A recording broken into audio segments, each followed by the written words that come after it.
Welcome to Mindful Moments. Nourish your mind on the go. Our AI narration lets you delve into the wisdom of timeless books, extracting those golden nuggets of insight. What if I told you the real victories, the ones that really change things, they're the ones that your opponent doesn't even know are happening? Interesting. What if, the best strategies, they're not about just brute force? What if it's all about understanding your enemy, really getting them? That is a fascinating question, and actually it's something that we're going to be diving into today. We've got some amazing materials. You, our listeners, you sent these in, Yeah? and it shows this really complex conflict where, insight and being able to anticipate what's going to happen, those subtle moves, those are the most powerful weapons. Absolutely. So for this deep dive, we are going to be focusing on Timothy Zahn's The Last Command. It's the last book in the Thrawn trilogy. Yes. And the parts that we're looking at today, wow, they were just so full of really smart tactical thinking, Yeah. and that psychological warfare. Oh, it's just masterful. We've got Grand Admiral Thrawn. I mean, he is just a strategic genius. Yeah, absolutely. And then there's Captain Pellaeon. He's navigating all the complexities of Thrawn's orders. Right. And then on the New Republic side, we've got Luke Skywalker, Of course. Leia Organa Solo, Yes. and that amazing smuggler, Talon Card. Always good to have Talon Card in there. Oh, yeah, he's always up to something. Yeah. So they're all playing this really high-stakes game, and we're going to break it down. Yes, we are. So our mission today is to really pull out those key strategic principles that these characters are using as they navigate all these threats. How do they take those little pieces of information and make them into something big? Right. How do they know what their enemy is going to do before they do it? And the big one, how do they win? Yeah. Not by just having a bigger army, but by using smart tactics. Yeah, that's the stuff we want to learn from, right? Yeah, right. And I think this is going to give you a whole new way to think about strategy. And that's not just in stories, but in real life, too. Absolutely. So let's jump right in. We start on Thrawn's flagship, the Chimera. Okay. We're in a scene with Master C'baoth. He's the Force user, right? And he's saying some really strange things. Right. Captain Pellaeon, he's like the perfect picture of an Imperial officer. Yeah. But you can tell he's uncomfortable. He does not like this guy. No. But he's listening, he's taking it all in, probably thinking, all right, I'm going to have to tell Thrawn about all this later. Yeah, let's get Thrawn in here because I don't know what to do with this guy. Right, exactly. Pellaeon's reaction, I think, it tells us a lot. I mean, he sees how strong C'baoth is in the Force, but he also sees how unpredictable he can be. Right, yeah. And that tells us that even though the Empire seems like this unified force, on the inside, there's a lot of, tension. Yeah, a lot going on under the surface. Yeah, and I mean, that happens everywhere, right? Where people might not be, quite as unified as they seem from the outside. Oh, yeah. All those little unspoken concerns. Absolutely. Okay, so next we're orbiting the planet Ukio. And Pellaeon, he's got this cool holographic display showing the tactical situation. We see the Chimera and then those 10 massive dreadnoughts. They're all part of the Katana fleet, and they're setting up their defenses. But then, wait, what's this? Some freighters are entering Ukio's atmosphere. They look totally normal at first, but then 2 of them, these guide freighters, they trigger an alert. Interesting. Turns out they're towing 4 cloaked ships. You can't even see them unless you're looking for them. And then C'baoth says this line, invisible only to those without eyes to see them. Ooh, spooky and cryptic. Right. So right away, we know something's up. There's deception going on. Yeah, C'baoth is hinting at the real strategy going on here. It's not just what you see on the surface. You got to look deeper, anticipate what's hidden, what's their real plan. And that's something that Thrawn is a master of. It's like a chess game. You got to think several moves ahead. Exactly. And, okay, let's switch gears. Now we're with Leia and Han. They're above Ukio in the Millennium Falcon. Good old Millennium Falcon. The best ship in the galaxy. Oh, absolutely. Ravy. So Leia, she was on a diplomatic mission trying to, smooth things over with the local government. Right. But suddenly, bam, they're facing this huge Imperial fleet.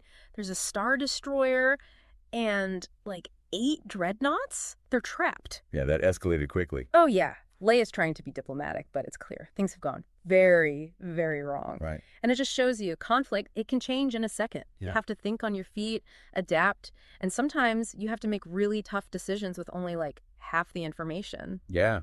You got to make do. And that's stressful. It is.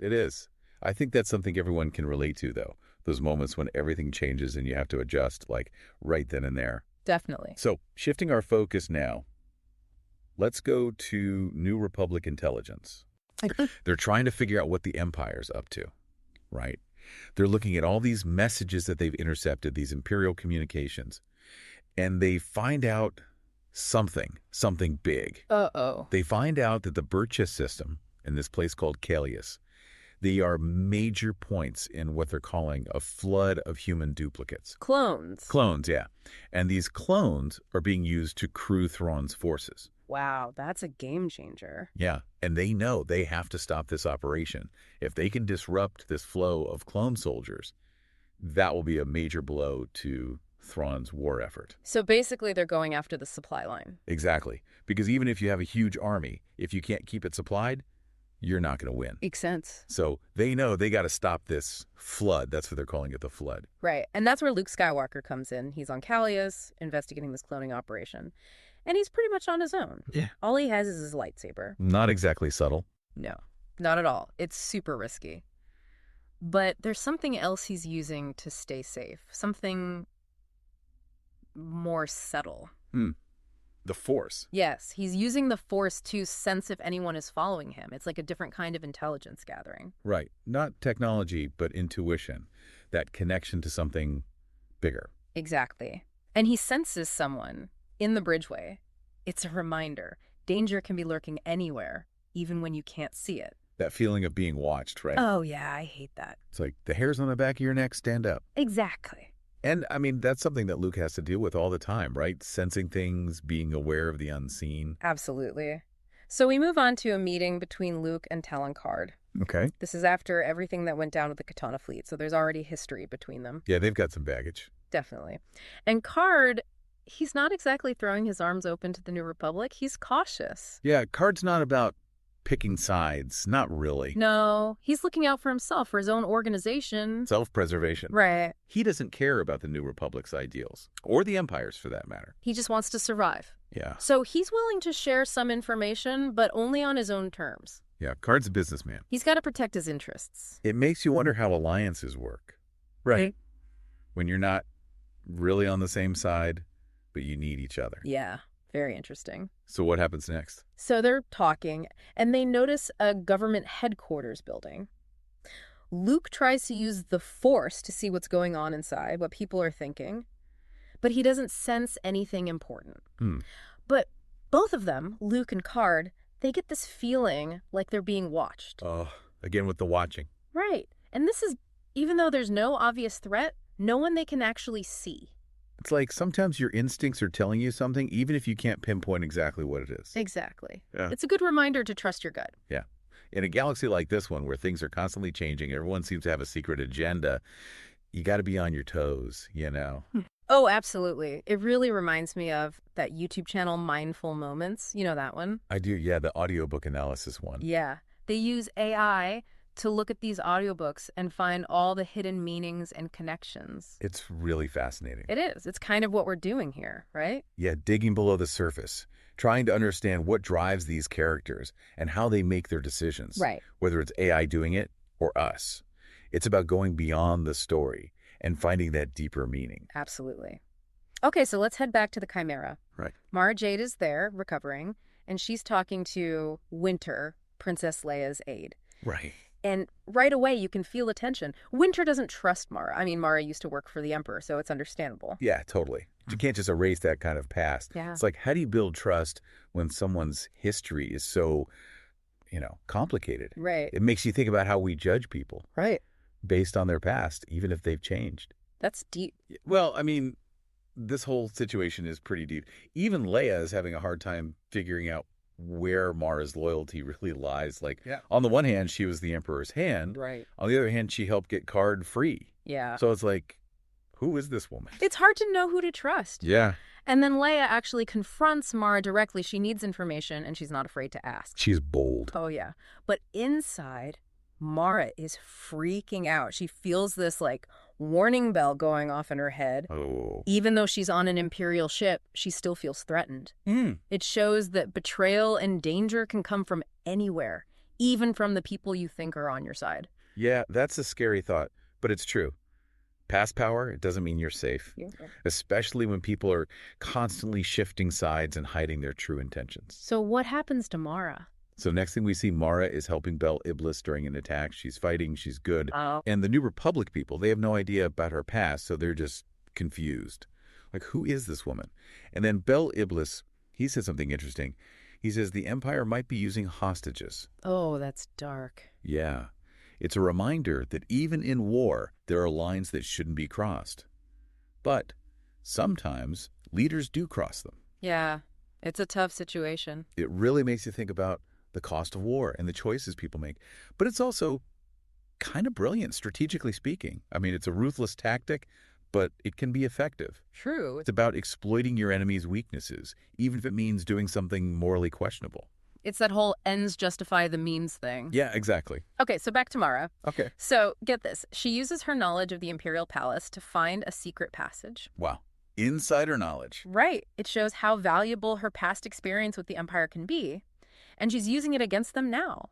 And she has a contact inside the palace, codenamed Jade. And this Jade person, they actually help Bel Iblis's team.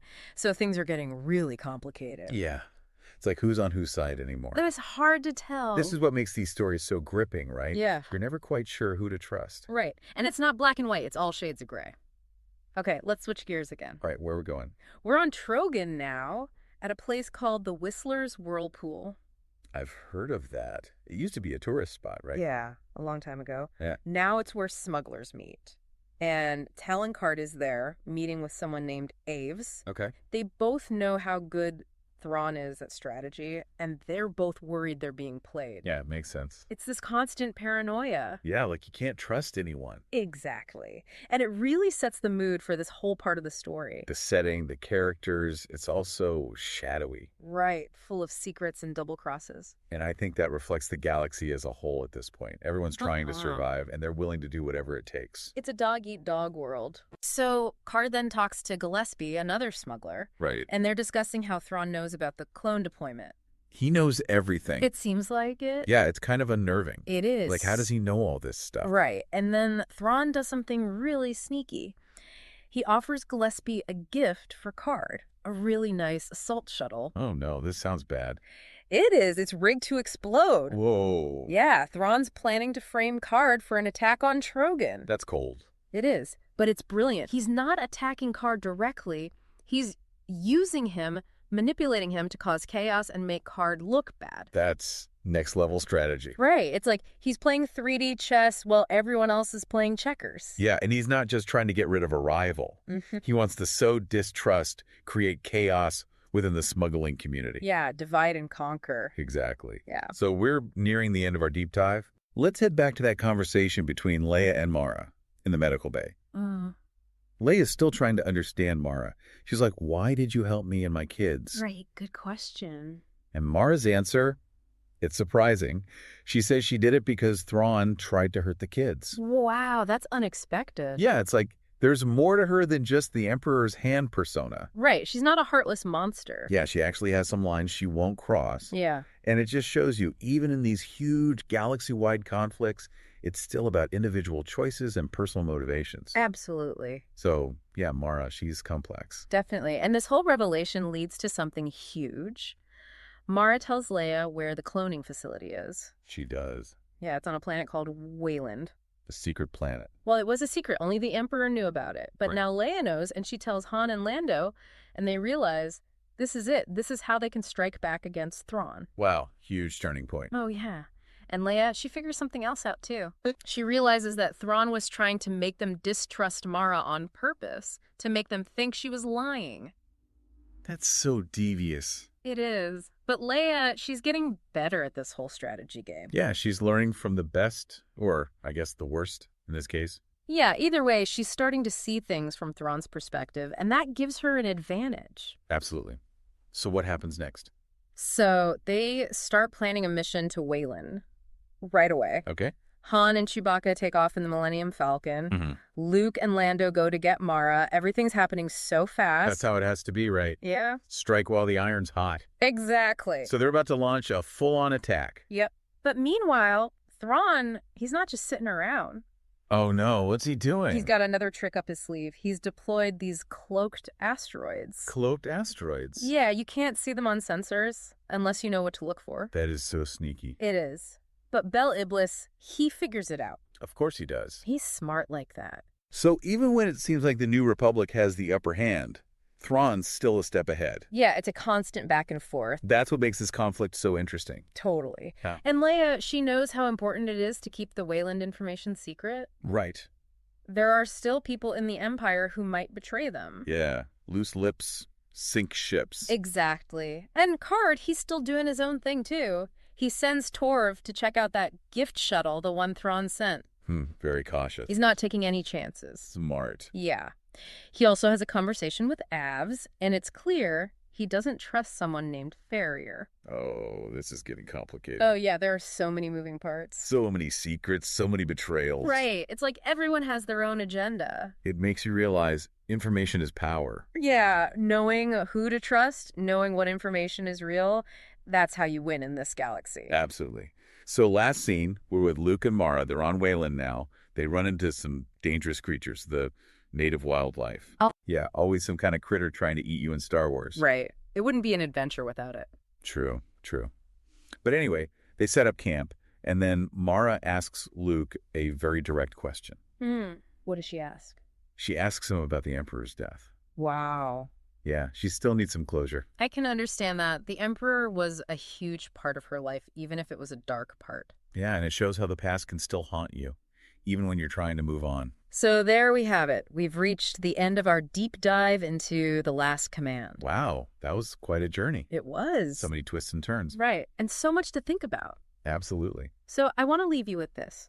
In a world where there's so much information and so much of it is fake, how do you know it's real?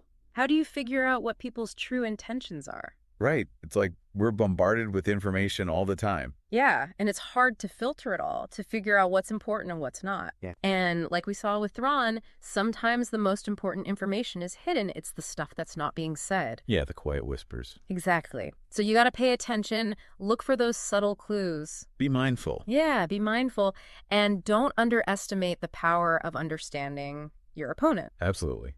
If you enjoyed this deep dive, make sure to subscribe to the Deep Dive for more. We're always exploring new and fascinating topics. And if you want to check out The Last Command for yourself, you can find a link in our show notes. It's an amazing book, so worth the read. And as always, keep thinking critically. Don't just accept everything you hear at face value. Question everything. Yeah, question everything.